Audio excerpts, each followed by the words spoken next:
The nurse who talked to ghosts. I was working the midnight shift in a hospital when I encountered something that made me question everything I knew about the world. It was a normal night, or so I thought.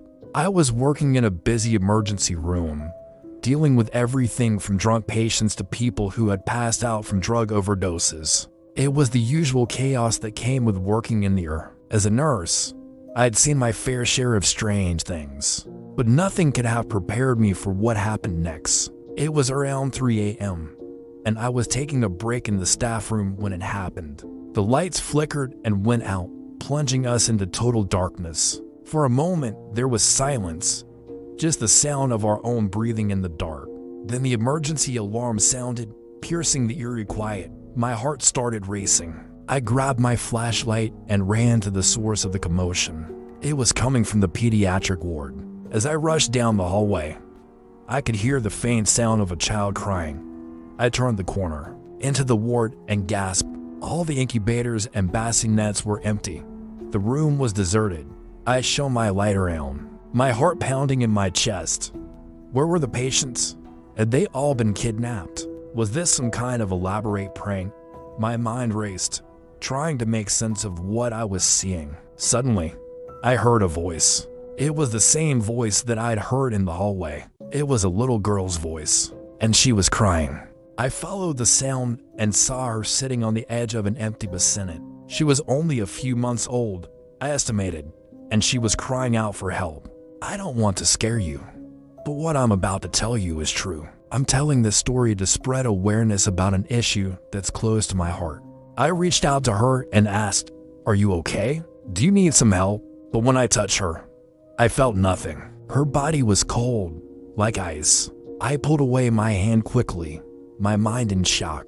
I was touching a ghost. She looked up at me with big, sad eyes and whispered, "I'm cold." I knew what I had to do. I picked her up and held her close, trying to warm her up.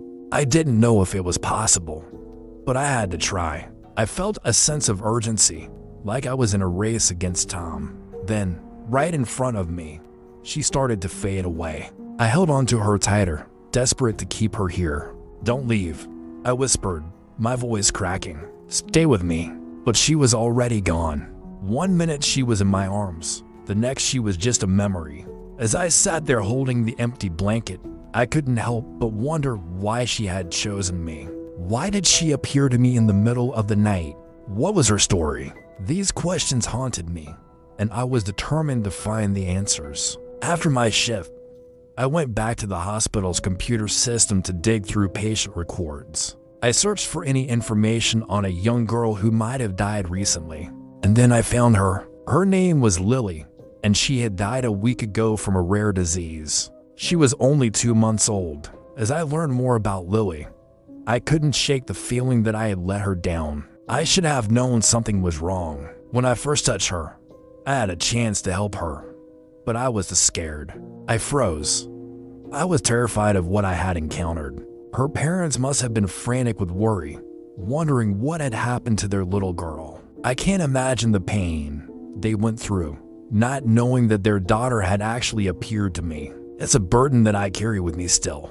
To this day, I wonder if Lily's parents ever found out the truth. Did she come to me to deliver a message, or was she just lost and needed comfort? I may never know the answers to these questions, but one thing I do know is that I will never forget Lily. Her tiny, cold hands will stay with me forever, and I will always wonder what other secrets the hospital is hiding. If you've made it this far, I appreciate you taking the time to listen to my story.